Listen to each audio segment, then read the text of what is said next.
Comedy Kiladi Manu ಹಾಗೆ ಮಿಂಚು rape ಕೇಸ್ಗೆ ಇದೀಗ ಬಿಗ್ ಟ್ವಿಸ್ಟ್ ಸಿಗ್ತಾ ಇದೆ. ನಿನ್ನೆಯಷ್ಟೇ ಸಂತ್ರಸ್ತ ಯುವತಿ ಅನ್ನಪೂರ್ಣೇಶ್ವರಿ ನಗರ ಠಾಣೆಯಲ್ಲಿ ಕಂಪ್ಲೇಂಟ್ ಅನ್ನು ದಾಖಲು ಮಾಡಿದ್ರು. ಆದರೆ ಇವತ್ತು ಕಿಲಾಡಿ ಮಿಂಚು ಉಲ್ಟಾ ಹೊಡೆದಿದ್ದಾರೆ. ಮಡೇನೂರು ಮನು ಅರೆಸ್ಟ್ ಆಗ್ತಾ ಇದ್ದಂತೆ ಪ್ರಕರಣಕ್ಕೆ ಸಂತ್ರಸ್ತೆ ಇತಿಶ್ರೀ ಹಾಡುವಂತ ಕೆಲಸವನ್ನ ಮಾಡಿದ್ದಾಳೆ. ಮಡೇನೂರು ಮನು ಮತ್ತು ನನ್ನ ನಡುವೆ ಸ್ವಲ್ಪ ಮಟ್ಟಿಗೆ ಗೊಂದಲ ಇತ್ತು. ನಮ್ಮಿಬ್ಬರ ನಡುವೆ ಈ ಗೊಂದಲದ ಕಾರಣಕ್ಕೆ ಜಗಳ ಆಗ್ತಾ ಇತ್ತು. ಹೀಗಾಗಿ ನಾನು ನಿರ್ಮಾಪಕರಿಗೆ ಕೂಡ ಮೆಸೇಜ್ ಮಾಡಿದ್ದೆ. ನಮ್ಮಿಬ್ಬರ ಜಗಳ ಹಾಗೆ ಗೊಂದಲ ಏನಿದೆ ಅದು ನಮ್ಮಲ್ಲೇ ಇರಬೇಕಾಗಿತ್ತು, ಅದನ್ನ ಬಹಿರಂಗಪಡಿಸಬಾರ್ದಾಗಿತ್ತು.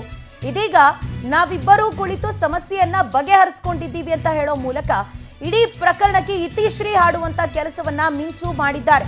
ನನ್ನಿಂದ ಚಿತ್ರಕ್ಕೆ ಸಮಸ್ಯೆ ಆಗಿದ್ದಕ್ಕೆ ನಾನು ಕ್ಷಮೆಯನ್ನ ಕೋರ್ತೀನಿ. ಇವತ್ತು ಕುಲದಲ್ಲಿ ಕೀಳಿಯಾವುದೋ ಚಿತ್ರಕ್ಕೆ ಬಿಡುಗಡೆಯ ಭಾಗ್ಯ ಲಭ್ಯ ಆಗ್ತಾ ಇದೆ. ಕಳೆದ 2 ತಿಂಗಳಿನಿಂದ ಸಿನಿಮಾ ರಿಲೀಸ್ಗೋಸ್ಕರ ಸಾಕಷ್ಟು ಕೆಲಸ ಕಾರ್ಯಗಳು ತಯಾರಿಗಳು ನಡೆದಿತ್ತು. ಇವತ್ತು ಸಿನಿಮಾ ರಿಲೀಸ್ ಆಗ್ತಾ ಇದ್ದು ಕುಲದಲ್ಲಿ ಕೀಳಿಯಾವುದೋ ಚಿತ್ರಕ್ಕೆ ನನ್ನಿಂದ ಯಾವುದೇ ತೊಂದರೆ ಆಗಬಾರ್ದು ಅಂತ ಹೇಳ್ತಾ ಶುಭಾಶಯವನ್ನ ಕೂಡ ಕೋರಿದ್ದಾರೆ. ಮನು ವಿರುದ್ಧ ಅತ್ಯಾಚಾರದ ಆರೋಪವನ್ನ ಮಾಡಿದ್ದಂತಹ ಮಿಂಚು ಪೊಲೀಸ್ ಠಾಣೆಯಲ್ಲಿ ಕಂಪ್ಲೇಂಟ್ ಅನ್ನ ಕೂಡ ದಾಖಲು ಮಾಡಿದ್ರು. ಇದೀಗ ಕಂಪ್ಲೇಂಟ್ ದಾಖಲಾಗಿ ಮಡೇನೂರು ಮನೂರನ್ನ ಪೊಲೀಸರು ವಶಕ್ಕೆ ಪಡ್ಕೊಂಡು ಗ್ರಿಲ್ ಮಾಡ್ತಿರುವಂತಹ ಸಂದರ್ಭದಲ್ಲಿ ಈಕೆ ಪ್ರಕರಣಕ್ಕೆ ಇತಿಶ್ರೀ ಹಾಡುವಂತ ಕೆಲಸವನ್ನ ಮಾಡ್ತಿದ್ದಾರೆ. ಈ ಮೂಲಕ ಇಡೀ ಪ್ರಕರಣಕ್ಕೆ ಒಂದು ಬಿಗ್ ಟ್ವಿಸ್ಟ್ ಇದೀಗ ಲಭ್ಯ ಆಗ್ತಾ ಇದೆ.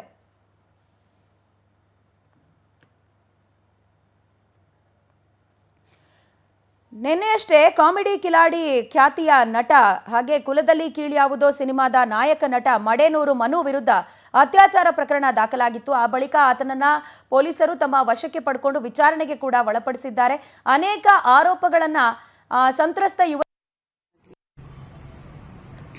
ಹಾಯ್, ಎಲ್ರಿಗೂ ನಮಸ್ಕಾರ. ನಾನು ಮಿಂಚು ಮಾತಾಡ್ತಾ ಇದ್ದೀನಿ.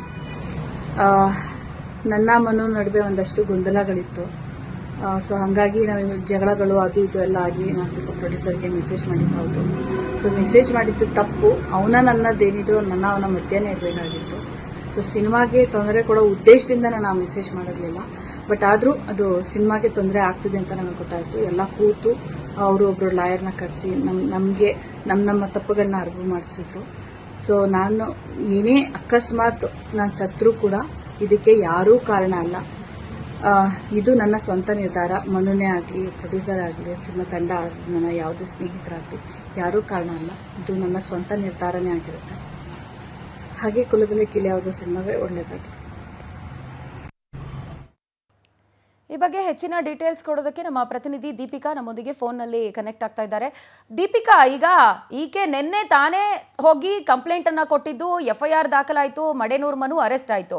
ಈಗ ಸಿನಿಮಾದ ವಿಚಾರಕ್ಕೆ ಬಂದು ಈಕೆ ನನಗೂ ಇದಕ್ಕೂ ಯಾವುದೇ ರೀತಿಯಾದಂಥ ಸಂಬಂಧ ಇಲ್ಲ, ಅಂದರೆ ಇದನ್ನು ಬಹಿರಂಗ ಪಡಿಸಬಾರ್ದಾಗಿತ್ತು, ನಮ್ಮಲ್ಲೇ ಇಟ್ಕೊಳ್ಬೇಕು ಅಂತ ಹೇಳ್ತಿದ್ದಾರೆ.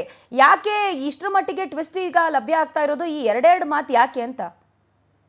ಪ್ರಜ್ವಲ, 2 ದಿವಸಗಳ ಹಿಂದೆ ನಡೀತಾ ಇರುವಂತಹ ಒಂದು ಇನ್ಸಿಡೆಂಟ್ ಬಗ್ಗೆ ನಾವು ಗಮನಿಸಿರ್ಬೋದು. ಮಡೇನೂರು ಮನು ಅವರ ಕುಲದಲ್ಲಿ ಕೀಳಿಯಾವುದು ಸಿನಿಮಾ ಇವತ್ತು ರಾಜ್ಯಾದ್ಯಂತ ಬಿಡುಗಡೆ ಆಗ್ತಾ ಇದೆ. ಈ ಒಂದು ಸಂದರ್ಭದಲ್ಲೇ ಕಾಮಿಡಿ ಕಿಲಾಡಿ ಖ್ಯಾತಿಯ ಮಿಂಚು ಅವರು ಒಂದು ಆರೋಪವನ್ನ ಮಾಡ್ತಾರೆ. ನನ್ನ ಮೇಲೆ ರೇಪ್ ಅಟೆಂಪ್ಟ್ ಆಗಿದೆ ಅನ್ನುವಂತ ಒಂದು ಮಾತನ್ನ ಹೇಳ್ತಾರೆ. ಪೊಲೀಸ್ ಸ್ಟೇಷನ್ಗೆ ಹೋಗಿ ಕಂಪ್ಲೇಂಟ್ ಕೂಡ ಫೈಲ್ ಆಗುತ್ತೆ. ಸೊ ಈ ಒಂದು ಬೆಳವಣಿಗೆ ಹಿನ್ನೆಲೆಯಲ್ಲೇ ಮನು ಅವರನ್ನ ಈಗಾಗಲೇ ಅರೆಸ್ಟ್ ಮಾಡಲಾಗಿದೆ. ಅವರು ಪೊಲೀಸ್ ಸ್ಟೇಷನ್ ಅಲ್ಲಿ ಇರುವಂತದ್ದು. ಸೊ ಇದೆಲ್ಲವನ್ನ ಗಮನಿಸಿದ್ರೆ ಎಲ್ಲೋ ಒಂದ್ ಕಡೆ ಇದು ಪ್ರೀ ಪ್ಲಾನ್ಡ್ ಅನ್ನುವಂತ ಮಾತುಗಳು ಕೇಳಿ ಬರ್ತಾ ಇದೆ. ಮೊನ್ನೆ ಅಷ್ಟೇ ಮಿಂಚು ಅವರು ಹೇಳ್ತಾರೆ, ನನಗೆ 2 ಬಾರಿ ಅಬೋಷನ್ ಆಯ್ತು, ನನ್ನನ್ನ ಕಿರುಕುಳ ಕೊಟ್ಟಿದ್ದಾರೆ, ನನಗೆ ಹೊಡೆದಿದ್ದಾರೆ, ಇಂತ ಅತ್ಯಾಚಾರ ಮಾಡಿದ್ದಾರೆ ಅನ್ನೋ ಒಂದು ಮಾತನ್ನ ಮಿಂಚು ಅವರು ಮನು ವಿರುದ್ಧವಾಗಿ ಹೇಳ್ತಾರೆ. ಆದ್ರೆ ಈಗ ಏಕಾಏಕಿಯಾಗಿ ಒಂದು ವಿಡಿಯೋ ಮಾಡಿ ಒಂದು ವಿಡಿಯೋವನ್ನ ವೈರಲ್ ಮಾಡ್ತಾರೆ.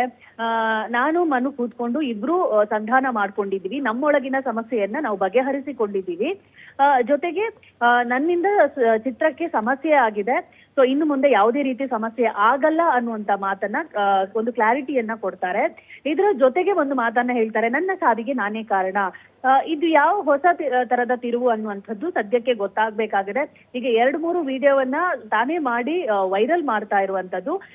ಇನ್ನು ಮುಂದೆ ಒಂದಿಷ್ಟು ವಿಡಿಯೋಗಳನ್ನ ಮಾಡುವಂತಹ ಸಂದರ್ಭ ಕೂಡ ಬರಬಹುದು. ಇದರ ಜೊತೆಗೆ ಮನು ಜೊತೆಗೆ ಅಪ್ಪಣ್ಣ, ಕಾಮಿಡಿ ಕಿಲಾಡಿ ಖ್ಯಾತಿಯ ಅಪ್ಪಣ್ಣನ ಮೇಲೂ ಕೂಡ ಮಿಂಚು ಅವರು ತನ್ನ ಮೇಲೆ ಕಿರುಕುಳ ನೀಡಿದ್ದಾರೆ ಅನ್ನೋದೊಂದು ಆರೋಪವನ್ನ ಮಾಡಿರುವಂತದ್ದು.